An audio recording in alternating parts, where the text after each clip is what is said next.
Okay, Bismillahirrahmanirrahim. So this will be the recordings, versions for the video for the topic 7, which is differentiation. Okay, so this is your topic 7, differentiation. And this topic will be included in your final exam.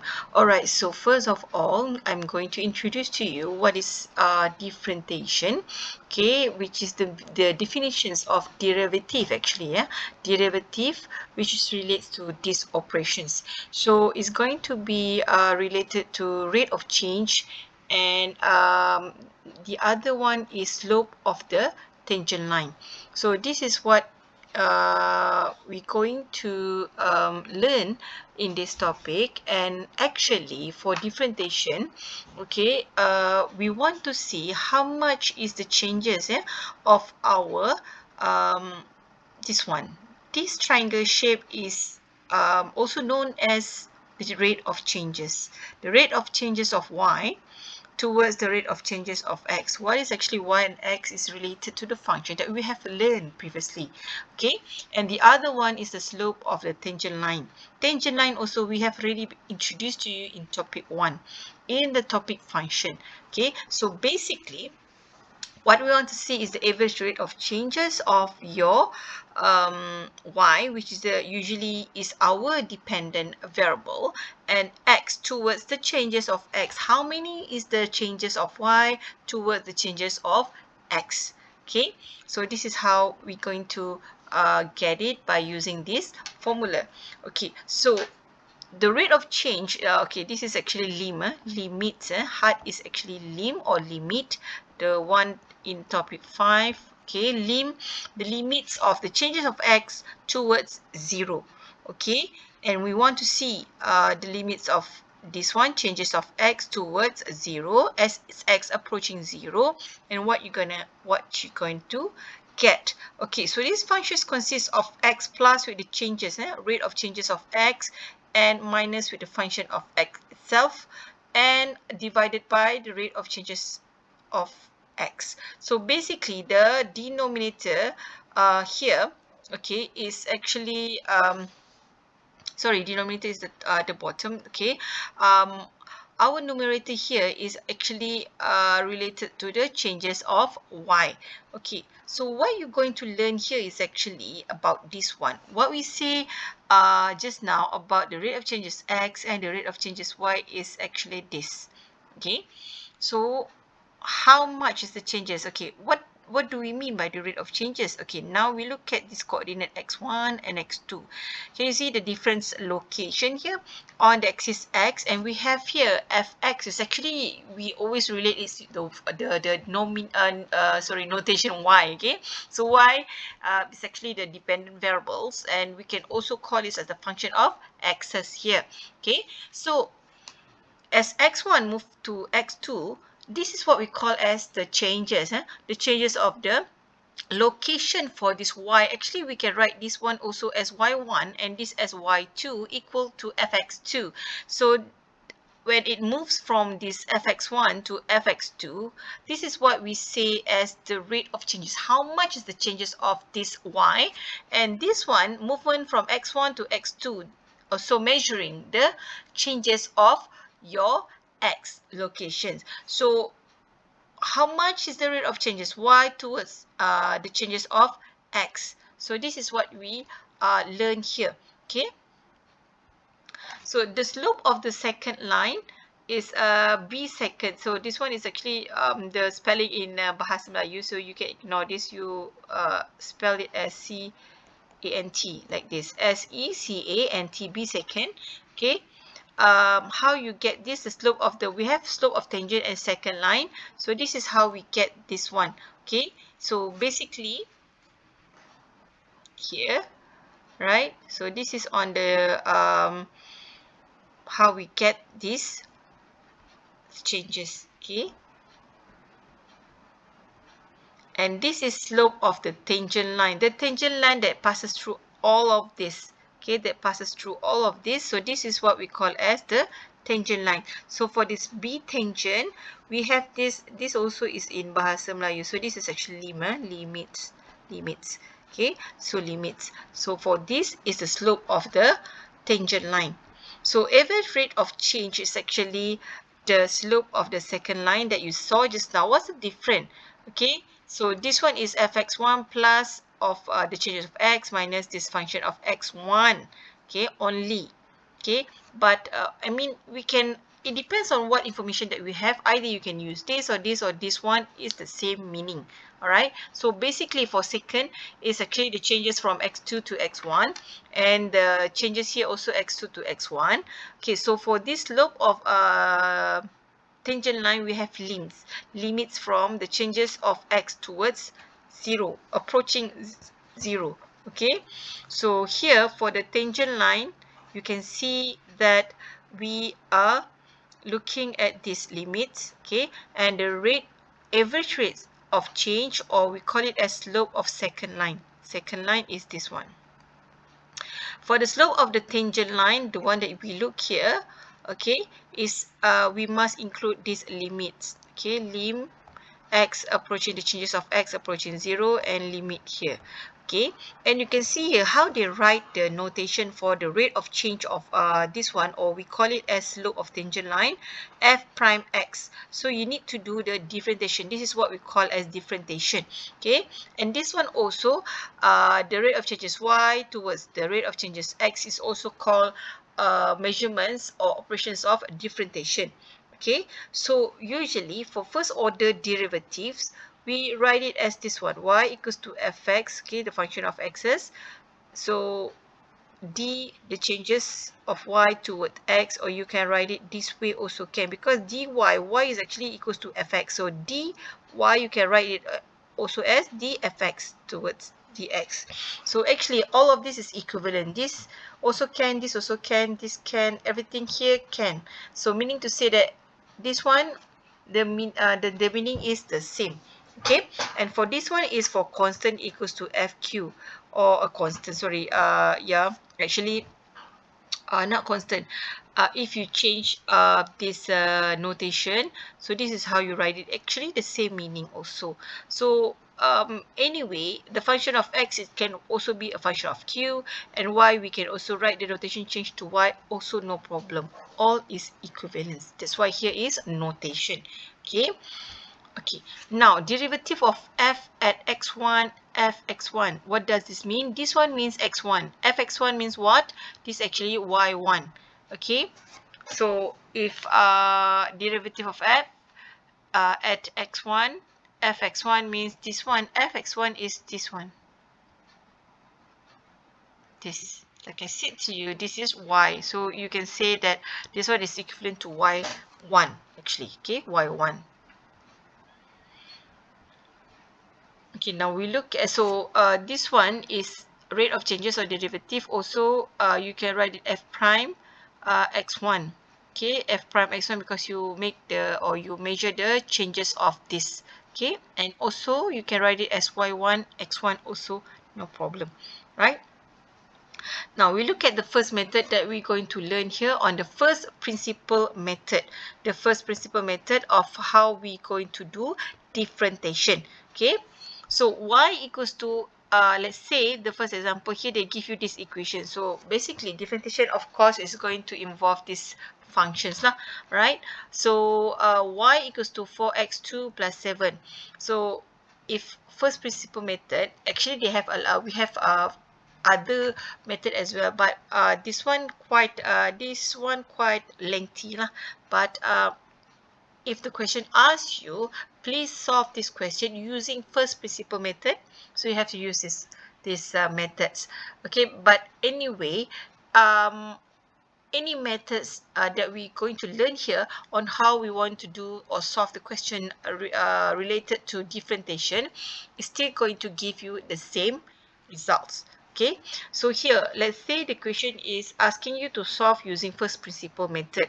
So the first principle method, you have to add on the both side like this, y plus with the changes of y. And then on the right side here, you can see we have x2, right? So for this one, okay, you put in bracket x plus, so this one, will you expand it to be x plus the changes of x, okay, to the power of 2, because this one is x squared. And then here is normal lah, constant, plus 7. So what you're going to do next is you need to actually make this equation to become like this. The changes of y towards changes of x. So you're going to leave differentiation, the changes of y here, and then bring everything towards the right side here. And then you expand this one and this one. This one is x plus the changes of x squared, right? So you expand. How you expand this? X plus changes of x squared means you times with x plus changes of x. Okay, and then you just expand lah. This one times this one times this time this, and this time this, correct? So you're going to get this one eventually.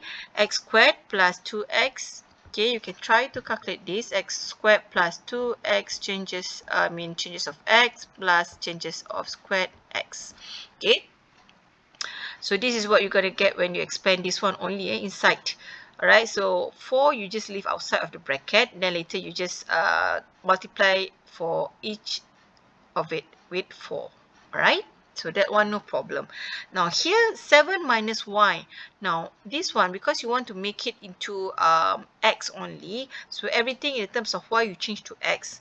Okay, so how? Y you know is equivalent to what? 4x squared plus 7. So you replace this y with this, which is 4x squared plus 7, correct? This one is equivalent to y. Okay, so now you can expand this. So how? 7 minus 4x squared minus 7. Okay, so then you can simplify this. How to simplify? This one can cancel off, isn't it? 4 and negative 7, negative cancel off. So you left out with 8x, the changes of x, plus with 4 changes squared x here. So you just left out with this one only. Then we haven't settled yet, because you have to make it in the form of changes of y towards changes of x, isn't it? So what you're going to do here is that you're going to bring this, all the changes of x, into the left side here. So how you want to do it? So you divide this one with the changes of x, this one also with the changes of x. So equivalent already, but this one you can simplify. How? You take it out. This one you have changes of x, you take it out because this one you got 2. So when you take this, here you simplify this one actually. Okay, you take out. So if you want to double check your working or correct or not, you can times in whether same or not. Okay, so now we simplify. Why we do this? Because we want to cancel off this one. So you left out with this only. Simplify and try to make it as simple as possible. So now you got the changes of y towards changes of x equivalent to 8x plus 4 changes of x only. So basically, f prime x, you know what is f prime x? F prime x is actually the differentiations for the first differentiations of these functions. Okay, so this one is not hard, this one is limits. 8x plus 4 changes of x here. Okay, so your answer is going to be, because you know that changes of x approaching 0, you're going to get nothing here. So if this one you forgot, you can refer to the topic limits. Approaching 0 means here is actually 0 lah. So 8x plus with 0, you're going to get 8x only. Alright. So this one, the workflow is kind of lengthy a little bit. Okay, but if let's say during final exam they ask you, okay, to use first principle method, then you should use this method. Even though actually this one you can do it like straight away, simple for differentiation.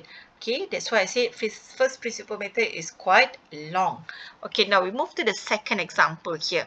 Okay, so this one is in the forms of fractions lah. 2 plus x divided by 3 minus x here. So you have numerator, you have a denominator here. Okay, so the same thing. You have to put everything, you have to add up lah with the changes of y and the changes of x here. Okay, so here you add up for the x and here also. So then on this side, okay, you bring y to the right side here. So how you going to bring this one to the right side here? Actually, it's going to be minus y. So this one is actually equals to y, because y is actually equals to 2 plus x divided by 3 minus x. Okay. So this one is equivalent to y. So minus y is minus 2 plus x divided by 3 minus x. So how are we going to solve this? This one is like simple mathematics procedure lah. Okay. Because this one you have to equivalent, so it times each other lah. Okay. This one times with this one times with this. So your denominator will be this one. Alright. So your numerator will be this one times with this. And this one times with this. So this one is actually times with 3 minus x. So you can see here 3 minus x times with 2 plus x plus changes of x. And minus with this one 2 plus x is times with 3 minus x minus the changes of x here. Because you have to times in everything. So this one is actually mathematic formula only. So you need to know the foundations of this. So I'm not going to explain further on this, how do they do this, but because you want to make equivalent, so you have to times this one times with 3 minus x. Actually, I write 1 or 2 lah. This one times with this. Okay, so this one also you have to times with this one, which is this 3 minus x. Okay, times with 2, and this one is times with 1. Basically, what is 1? This one. So you see here 3 minus x minus change of x. Okay, now from this one you just expand. So this one you expand with this 3 times 2, 3 times x and everything. You expand this and this also. You expand everything. Okay. And then you simplify it. So how do they get this? Now, let me look here. How do they get it? So this one, just leave it like this. And as I can see here, maybe we have to take it out this one lah.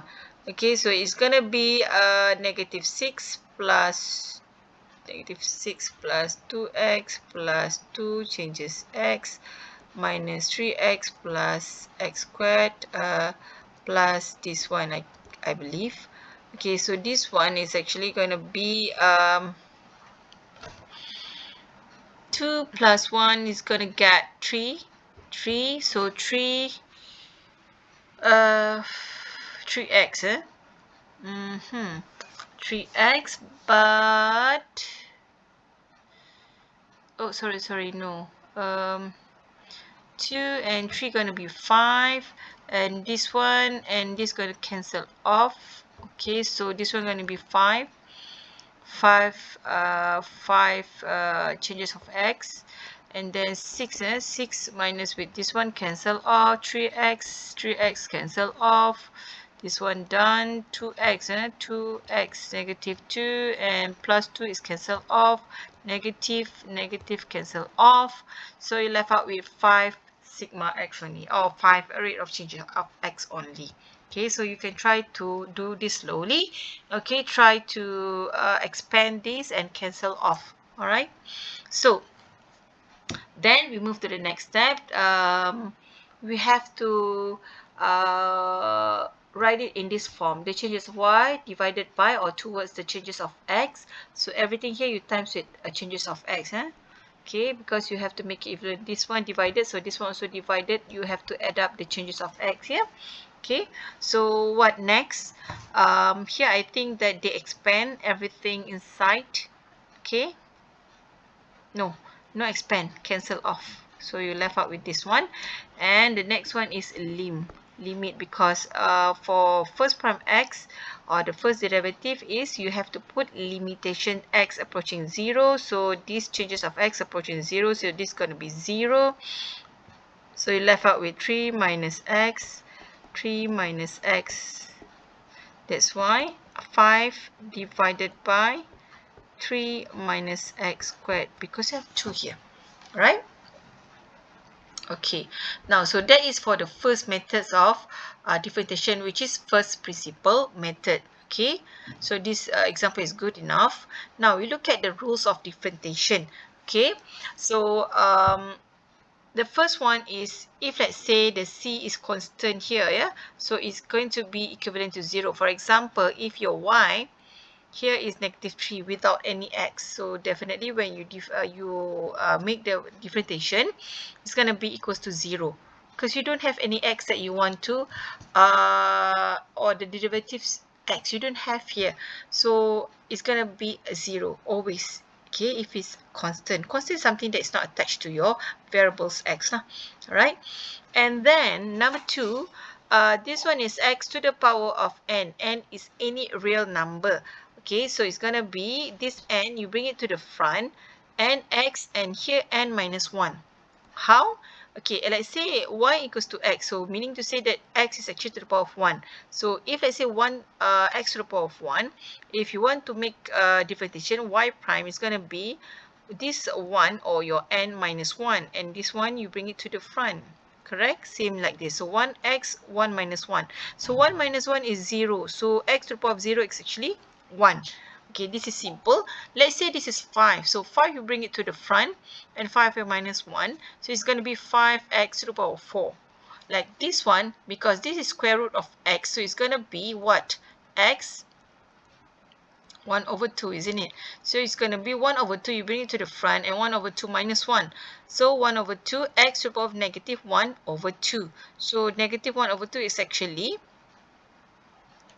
we can write it this way, because negative, so 1 over x to the power of, square root of x here. Okay. So number 3, the rule is that if let's say here is you have u to the power of n. Okay, so you have another equations. Okay, so n is real number and u is another function, function of x. So this one function of x, so what you're going to do is that n minus 1.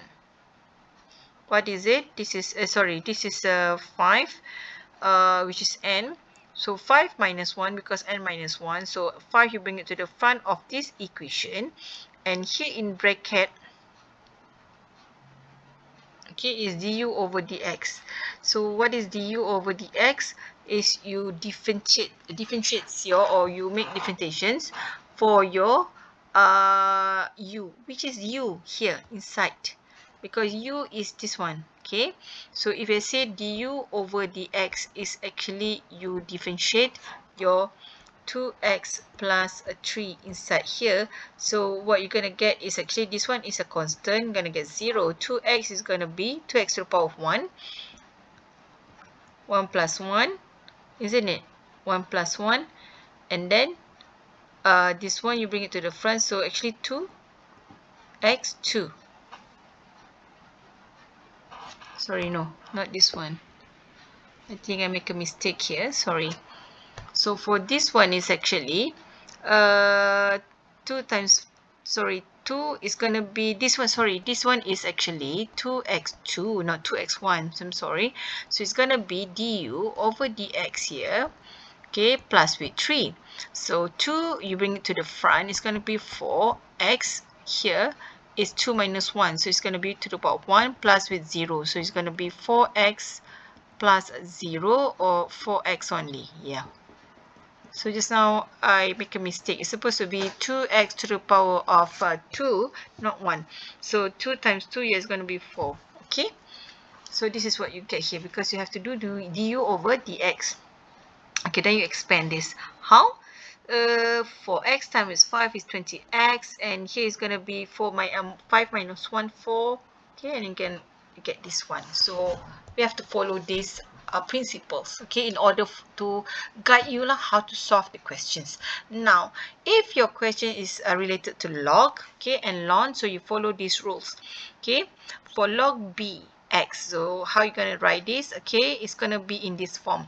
So x is going to be 1 over x, log b remain the same, so e is here. Okay, same goes to this one. Okay, so for this one is log 2x, so what is going to be here? 1 over x log, what is the b? Is 2, so 2e. Just as simple as this one. Okay, so 5. So it's kind of like guideline for you to solve if the question uses that equations or the functions. Sorry. Alright, so number 5, this is on log BU. Okay, so just now this one is only the variables, and this one if let's say a function, so where u is a function of x. So it's kind of similar with just now, but you have to add up du dx and here log b. So the difference here is that this one log 2x just the log only, right? So for this one log 2, but because they give us this function, I believe 3x squared here, so you're going to bring this down log 2e, but this one you have to differentiate, which is actually u equals to 3x squared, so du dx is going to be 6x. Okay, 6x, that's why here you got 6x, right? So this one just like simplify it. Okay, and you're gonna left with x, so 2 over x log 2e, right? Next one, this one is ln, so ln u, so you simplify this one, so 6x, settle. This one is going to be 1 over u. What is the u here? The u here is 3x squared. Okay, so same, so this one is 2, left out with this one, so 2 over x. All right, so number 6 here, the rules is this one is for a constant to the power of x. So let's say 5 to the power of x is going to be 5x. Okay, ln a. What is the a here? 5. Okay, so just follow the properties here to solve it. Okay, now number 7, also involving u, but ln here. Okay, ln a. So you just use the same thing. Okay, but it's gonna be ln 5 for a, and then du dx. What is the u is here? X2. The u is x2 plus 3. So it's gonna be 2x plus 0, so 2x only. Okay. Then you just expand it lah. Okay. So this one is E is this one. Okay. So it's gonna be EU. The U is this one. Okay. And then you du over dx, which is 2x. Settle. Now number 8. So if C is a constant, okay, for example this one, so 5x4, so you just bring 4 to the front. It's going to be 4 times 5, so x is 4 minus 1, so it's going to be x3, so 20x3. As simple as that. Okay, and then for this one, okay, you have to du over dx here, so it's going to be u is 4x2 is going to be 8x. Okay, 8x, so 8x times with 7 is going to be 56. Okay, this one. All right, now rules number 9 here. Okay, if involve two operations of two different functions, which is fx and gx, yeah.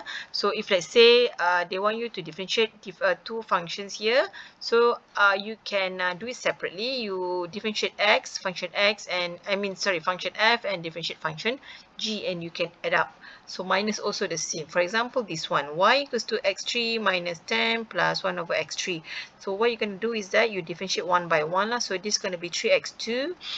Constant is 0, and x minus 3 is actually minus 3. So this one minus 1, so it's going to be minus 3x minus 4. Okay, so settle this one, you left out with this, and this one is to the power of negative 4, so you write it as 3 over x to the power of 4, just as easy as that. Okay, and for this one also the same thing lah. Okay, 4 is going to be 4 only after you differentiate. Okay, now number 10. So 10 is, okay, for the operations of fx times with gx. So fx times with gx, this one it have its own properties that you have to follow, yeah. So fx times with gx, the first property is that you take fx, you times with the first derivative of gx. Then plus with, you take gx, and then you differentiate fx, which is f prime x. Okay, for example, this one, we have fx gx here. So what you're going to do is that you take this one fx, and then you times with the differentiations of this, which is, this one is going to be 0, 1 only, settle. And then here you take this one x minus 2, and then you differentiate the first one, which is 2x minus 1.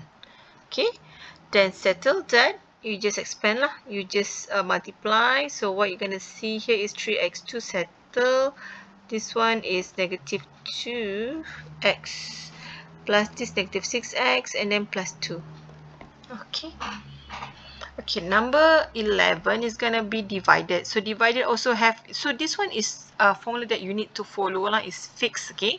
So if let's say divided, so what you're going to do is that you take the second function, you times with this one, same goes to this minus, but you have to take the down one here, and then, okay, you times with the first or the differentiation of the top one, which is f prime x, minus with the top, and then differentiations of this gx, and then this gx is to the power of 2.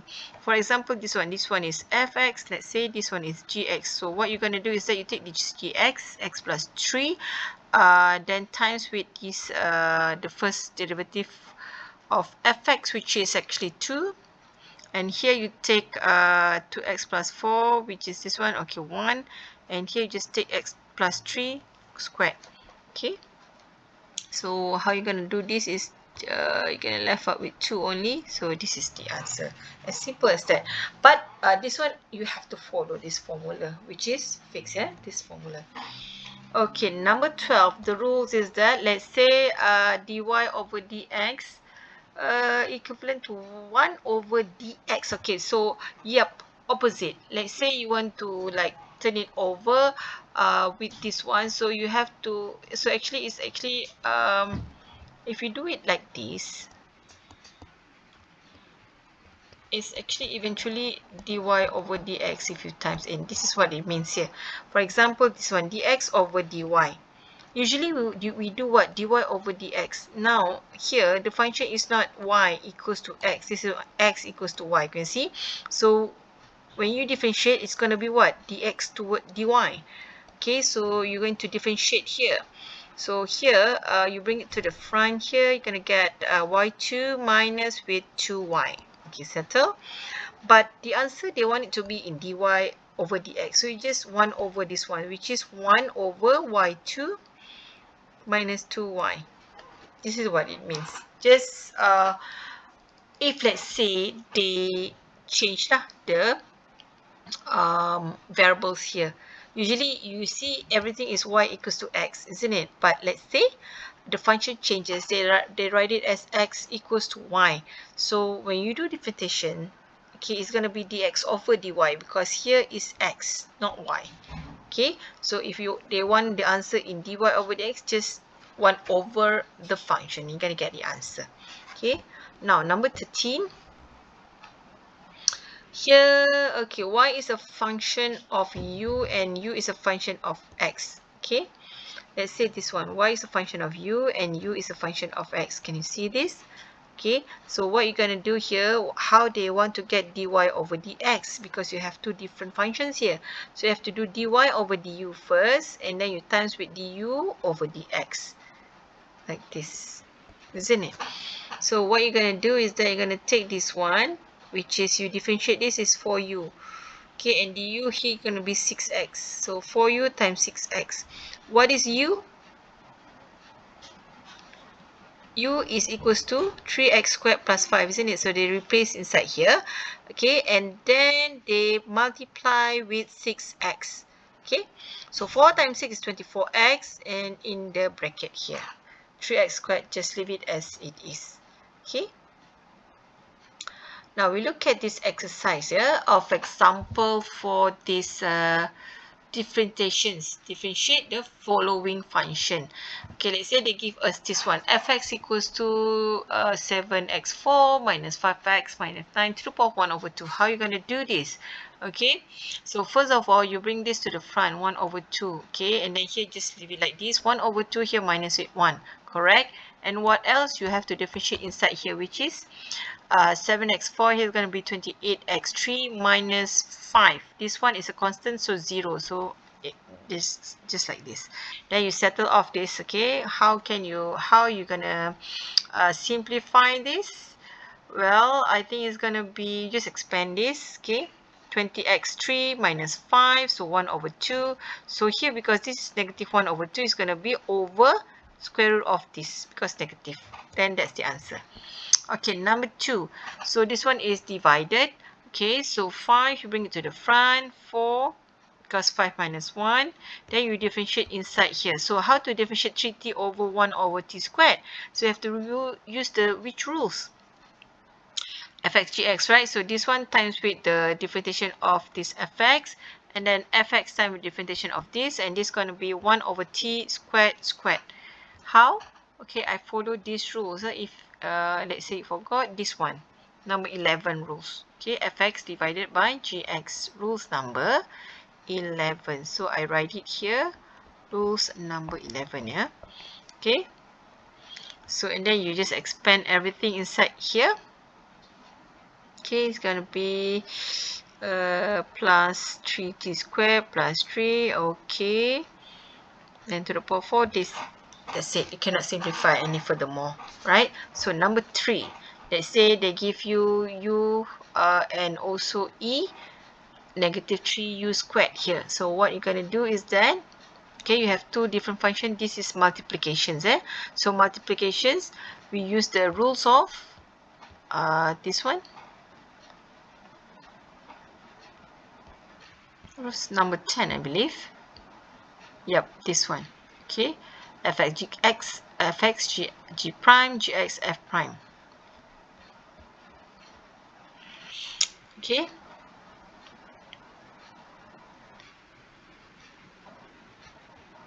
And this one I'm going to take gx, and then this one f prime, which is 2u. So this one is u2 e negative 3u, and with this one. Okay. So it will be fx g prime x, gx f prime x. Right? So you just expand and you're going to get this answer. Rule number 10. 10. Okay, number 4. Number 4. Fx equals to this one, e to x ln 4x2 plus 5. Okay, so here you solve this one, this inside this 4x squared plus 5. Okay, and then you plus with this one. So actually this one also multiplications, right? So what you're going to do here is you do it one by one. Okay, so here is the first one, f, and then you differentiate g here. So this one is a gx, so g prime x here, and then you take this one gx, and then this one going to be f prime x. So this one fx and g prime x. Okay, then you use the rules for ln and e, so it's going to be still the rule number 10. Okay, now y, number 5. Y equals to the square root of w, and w is equivalent to this one, and they want you to get dy over dt. How? Dy over dt, so it's going to be y over dw times with dw over dt. So how is it? So this one is actually equals to w to the power of 2. 1 over 2, isn't it? So 1 over 2 times it in front. This one will be negative 1 over 2. And then here is going to be what? Constant 0, negative 3t2. Okay, negative 3t2. So this one you can write it this way because negative to the power of negative. And this one is negative. So just like rewrite it again. But w here, you can change it to 7 minus t to the power of 3. Okay, because this one is w. Okay, so this one is equals to w actually, right? Okay, now we look at number 6. They want you to get f prime 2, so meaning that x equals to 2. But first of all, you solve with f prime x first. So how are you going to solve this? Easy. This one is going to be 6x2 minus 20x plus 4. Then you replace number 2 for your x. Just replace. So everything x change to 2. 6 times 4, and then you're going to get 4 times 6 is 24 minus 4t plus 4. So it's going to be 16. Negative 16 plus 4 is negative 12. Okay. Okay, now find the slope of the tangent for line y equals to x2 at at 1, 1. So x1, y1. Okay, so x2. So dy over dx is going to be 2x. Okay, so let's say your x is 1, so it's going to be 2. Okay, slope of the tangent line. So if fx equals to 2x2 plus 2x plus 3, find the equation of the tangent line at this one, x and y. X equals to 1, y equals to 7. So it's going to be here dy over dx 4x plus with 2. Okay, so just replace lah. X equals to 1. Okay, 4 times with 1 is 4 plus 2, 6. So that is the solution for this. So equation of the tangent line here, because here slope. Now equation of the tangent line, remember that we have learned previously in the topic function as well, but it's okay, we're going to rewrite again. Y minus y1 equals to bx minus x1. So here y minus with 7, okay, 6 is b. Where do we get this? Is from this one, okay, 6, and then x is minus with 1 because the coordinate here. All right, so 6x minus 6 is actually 6x minus 6, and here you bring it to this side, it's going to be plus 7. So eventually you're going to get 6x plus 1, this one. Okay, this one because you bring it to this side already. Okay, so that is the equation of the tangent line. So now we look at this one, increasing function and decreasing function. So a function f is said to be increasing on an interval mn. Okay, so we have the range lah. If the slope of the tangent line is positive, increasing at all point. Okay, so that is increasing function. So if this one also the same thing, but a function is said to be decreasing if the slope of the tangent line is negative at all point. Okay, negative, which is lesser than 0 lah, usually. So we look at the example. Determine whether the function is increasing or decreasing for this function. So y equals to fx, x2 minus 5x minus 6. So how are we going to look at it? Because you see, we want to look at this f prime, then only we can know decreasing or not. So y prime, so you have to make the differentiation lah. Y prime equals to, you differentiate this one, you're going to get 2x minus 5. Okay, 2x minus 5, you make it equal to 0. So your x is 5 over 2. So if x is lesser than 5 over 2, so it's going to be negative. If x more than 5 over 2, f prime is going to be positive. So the function is going to be increasing. In what interval? In this one. Okay, if it is lesser than, it's negative. So negative, decreasing, which is this one lah. So it's going to be this one, going down and going up. So this is the range for the interval of decreasing and increasing. We look at another example. Determine whether the function is increasing or decreasing for this one. So you have to differentiate 3x2 minus 18x plus with 24. Okay, so make it equivalent to 0. You're going to get x. The coordinate will be 4, 2. So this one, if you forgot, you can refresh back from the topic 1 on the function. Alright, so it's going to be two options here. You're going to have 4 and 2. This is the range. So either it can be lesser than 2 or in between or more than 4. So let's say we plug in 1, which is in this in between, is going to be positive. Okay, and f prime 3, which is here also. It's going to be negative, and let's say 7. Sorry, lesser than 2 is going to be here. So this one is positive, and this one is negative, and this one is positive. Okay, so your function is going to be positive in interval of what? Positive here. Okay, the low negative infinity up to 2.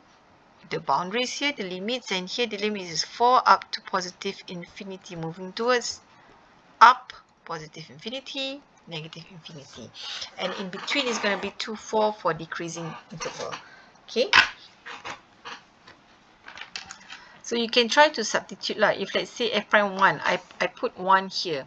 So maybe if this one is 1, it's going to be 1 minus 4, 3, 1 minus 4, and this one 1 minus 2 equals to 0 is going to be minus 3, and minus 1, 3 is going to be 0. So it's going to be how much here? Positive. Okay, 3, 3, 9. So that's why positive. So negative, how do they get? Let's say negative here, I try to substitute 3. 3 minus 4, and here is 3 minus 2 equals to 2. It's going to be, let's say x equals to 3. Yeah? So what you're going to get here is a 3 minus 1, and here is 1, going to be 0. So it's going to be negative 3. Can you see this? So that's why this is negative. Okay, just try to replace it lah. Substitute the value inside. Alright, we move to the next part. Applications of the rate of change. This is favorite question. Take note on this. Actually, all of this is going to be evaluate lah. Alright, so example. Given the revenue function, find the marginal revenue at Q equals to 2. Okay, so this is the function. So R prime is you differentiate towards Q, so you're going to get this one. So if we replace Q equals to 2, you get 28.0. 28.80. Okay, so that is marginal revenue at Q2. Given cost function, first find the marginal cost using the first principle method. Okay, meaning that you have to differentiate using the first principle method lah. Okay, so using this function, so you put all the sign of changes here inside. So because this one using C and Q, so you change accordingly C and Q. So eventually you have to make it changes of C towards Q. Okay, so this one you expand everything, and this one you replace with 0.1 Q squared plus 3 lah, because this is C. Okay, so once you get this, you divide everything with changes of Q here, right? And you simplify. You take out everything, you simplify, you left out with 0.2 Q plus 0.1 changes of Q here. So again, for the first principle, you have to change it to the limb, not hard here. So change to the limb. So this one is going to be 0. So it's going to be 0.2 Q. Okay. And then number 2, if marginal cost at Q equals to 4. So just substitute 4, you're going to get 0.8. Alright. Okay, then when output increased by 1 unit, from 4 to 5 unit, the increased cost is this one, 80 cents. So the real cost is actually when 5 minus 4 is this, 90 cents, when you produce additional unit. Okay, now given the average cost is C bar here, okay, so this is the function, find the marginal cost. Okay, so what you're going to do here is that here C equals to C bar Q. Okay, so what is the C bar? C bar is this one, times everything with Q. Times everything with Q, you're going to get a cube here, everything. Then you differentiate this one. Okay, because this one is C. So when you differentiate, here going to become 3 times it. This one 0.003 Q2 minus 0.04 minus 1. This one is 5. This one constant 0. So you're going to get your marginal cost just like this. Okay. And then next is elasticity. So elasticity is to measure how a change in one variable will affect another variable. Okay. So the responsiveness of one variable to the change of another variable. So a unitless measure is going to be this one, elasticity, a percentage of change in y towards the percentage of change in x. So this one is also you learn in economics subject lah. Okay, so demand elasticity is the percentage changes in quantity demanded to the given percentage change in the price. So this is demand elasticity, demand and the price.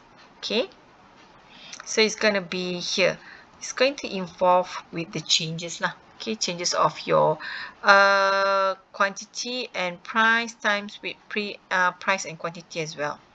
Okay, so if it is lesser than 1, the demand is inelastic.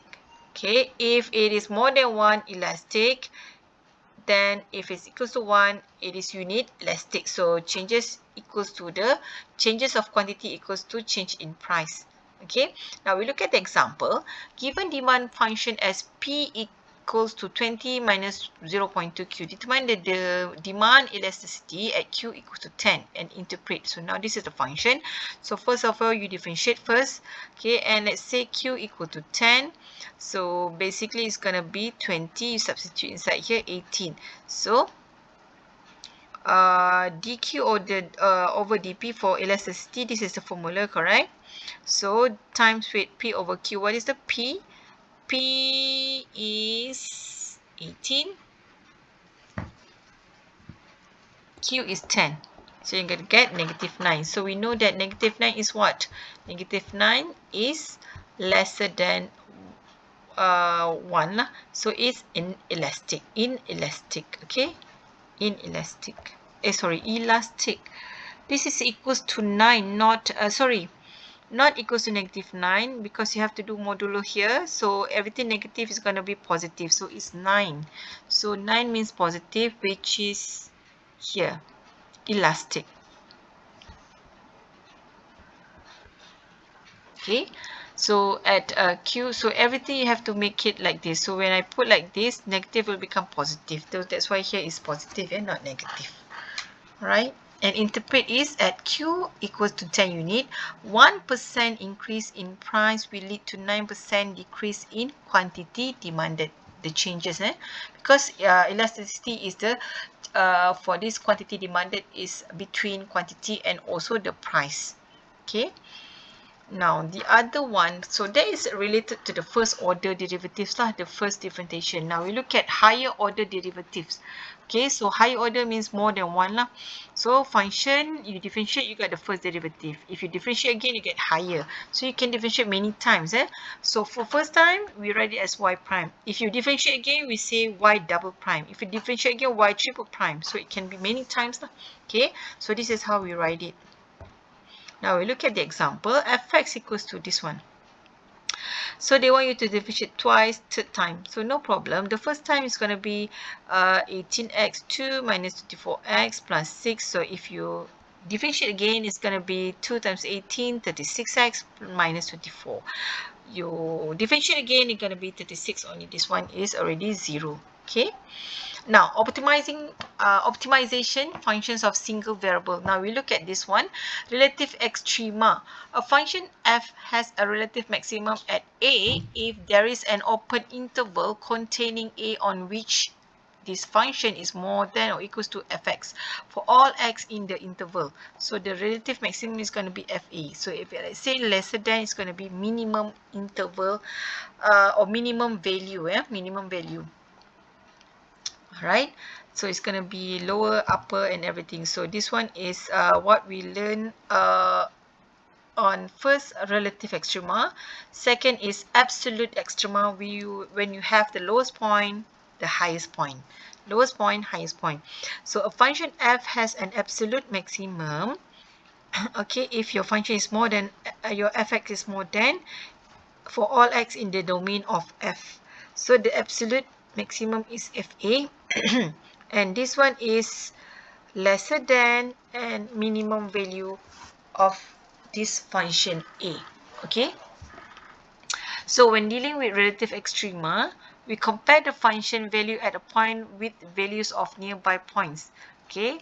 But when we dealing with absolute, we compare the function value with all others value determined by domain. This one by points. That's the difference, yeah.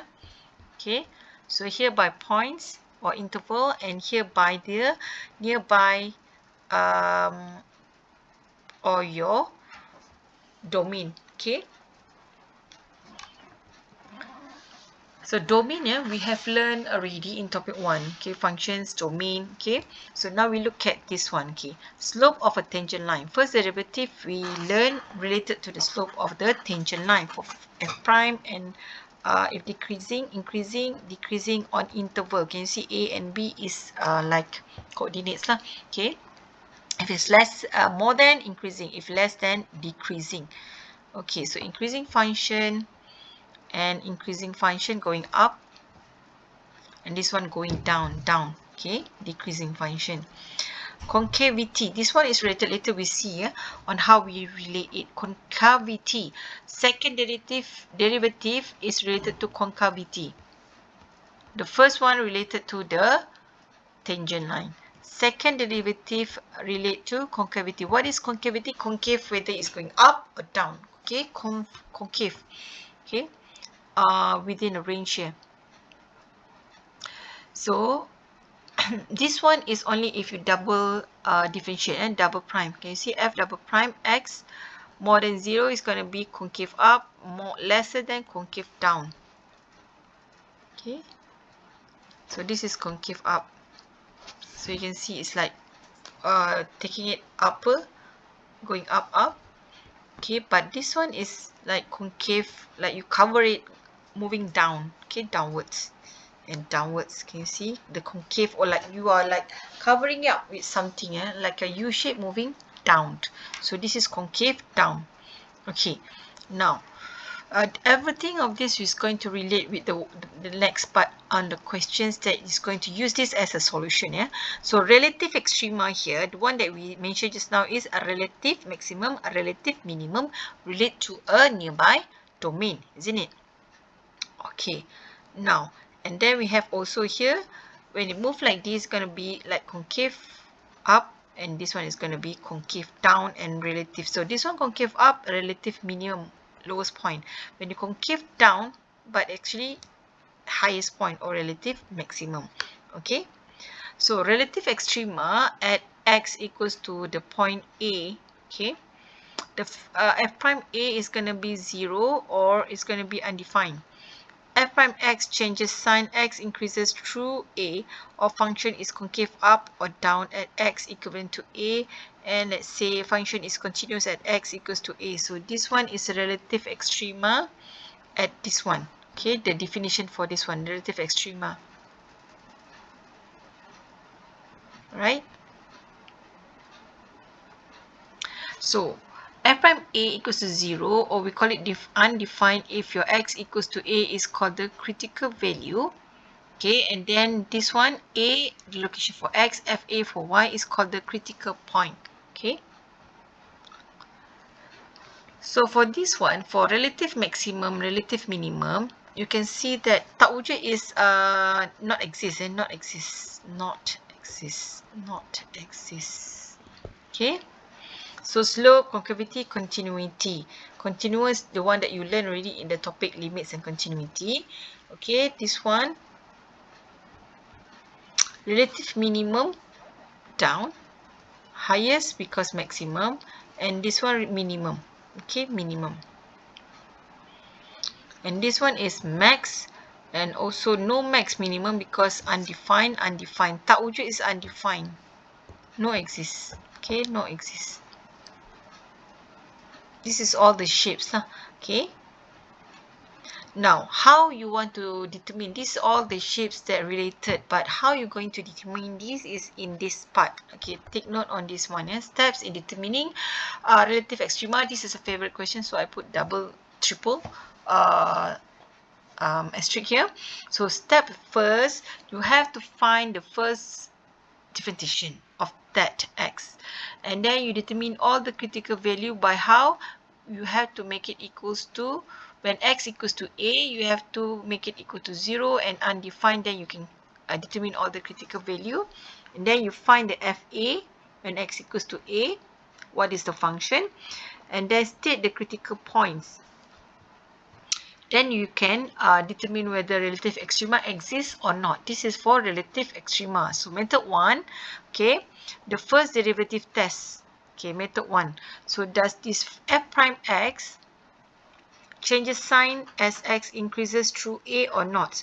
So if changes from positive to negative, up and down, you call it relative maximum. If it changes from going down and then going up from negative to positive, you call it as minimum. Okay, because this one is the highest and this one is the lowest. Okay, if no changes, then it's going to be no maximum, no minimum.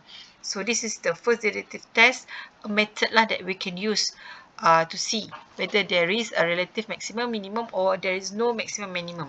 Second, use the second method, because just now when we say that you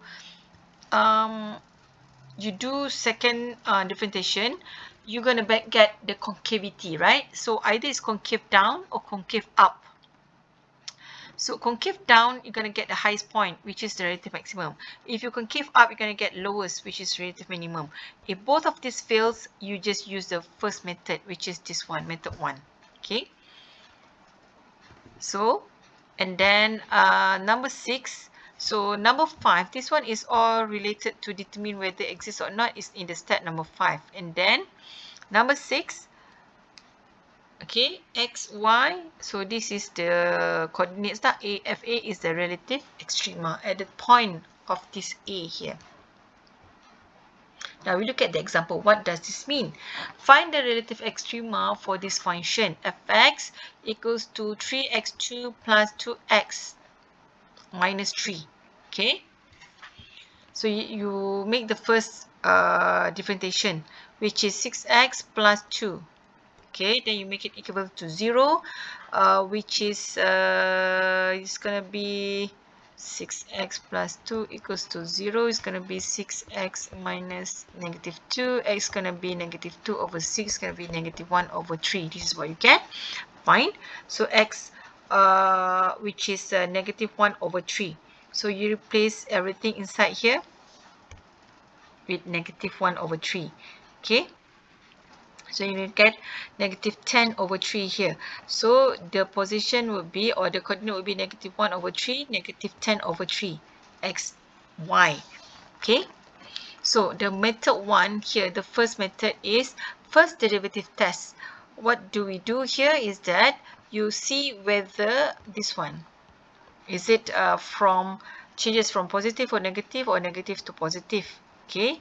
So let's say for f prime x, okay, lesser than, equal to, more than, okay, x. All right.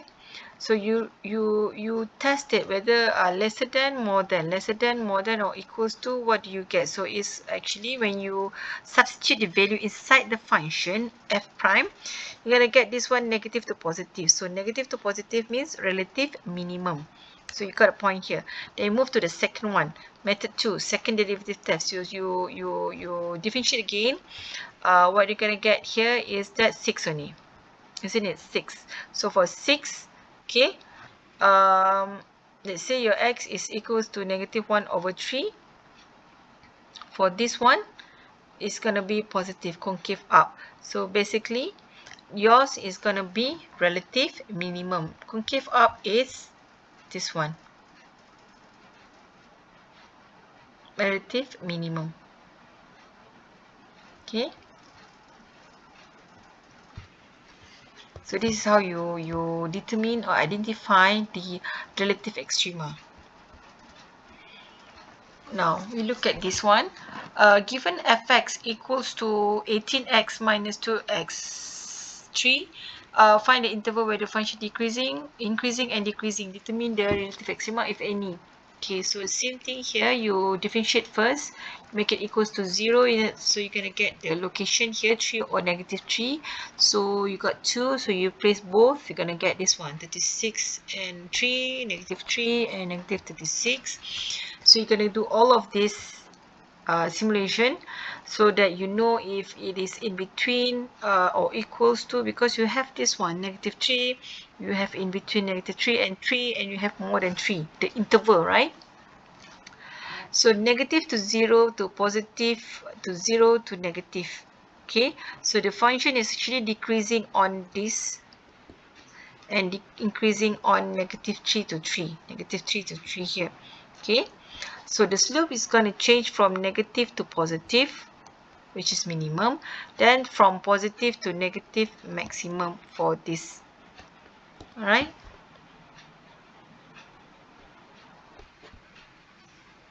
So this question is actually asking you the interval where the function is increasing, decreasing, and the relative extrema, if any. So relative maximum and maximum. All right. Okay, number 3 example, extrema for this one, also the same thing, you differentiate. All right, and then it's going to be undefined when you make it equals to 0 here for this one. Okay, and this one is x equals to 4.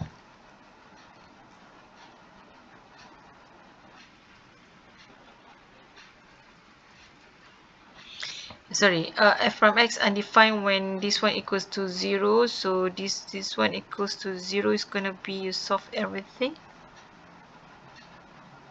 Then 4 here.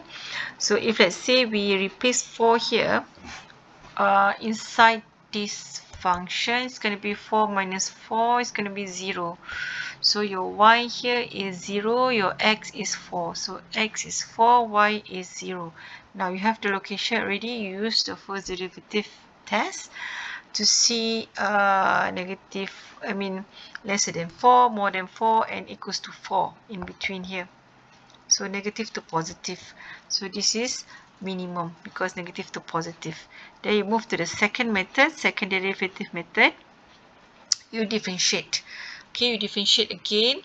So you're going to get this one also, it's going to be undefined. So because this one failed, you just use method number 1 only. Okay, because you get nothing undefined here. Okay, so steps in determining absolute extrema, you get the critical point and then get the function values at the end point, compare all fx values from 1 and 2. So if highest, absolute maximum, lowest, absolute minimum. So this is the steps. So I put asterisk here for absolute extrema. Okay, determine the absolute extrema if this one on interval, if absolute always on interval. Here, okay, so you make the first differentiation here, everything, then equals to, so after you make the first differentiation, so cancel off, so left out with this one, so make it equivalent to 0, 0 here, f prime equals to 0, so this one everything equals to 0 because you want to or, okay, you want to solve this one.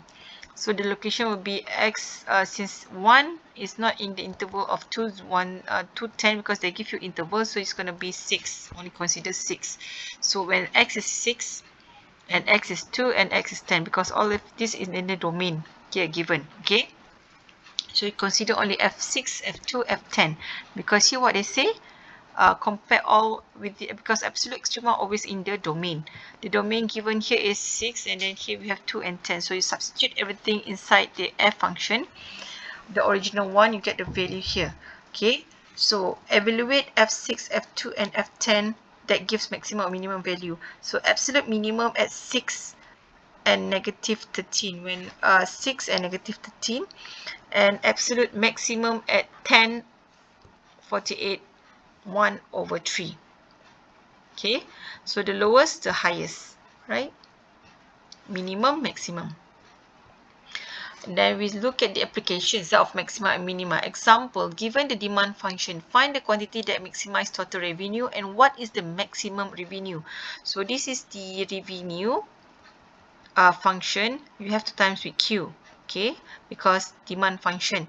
So you times with Q, you're going to get this one. So you differentiate this. You can make it equals to 0, then you get the quantity which is 40.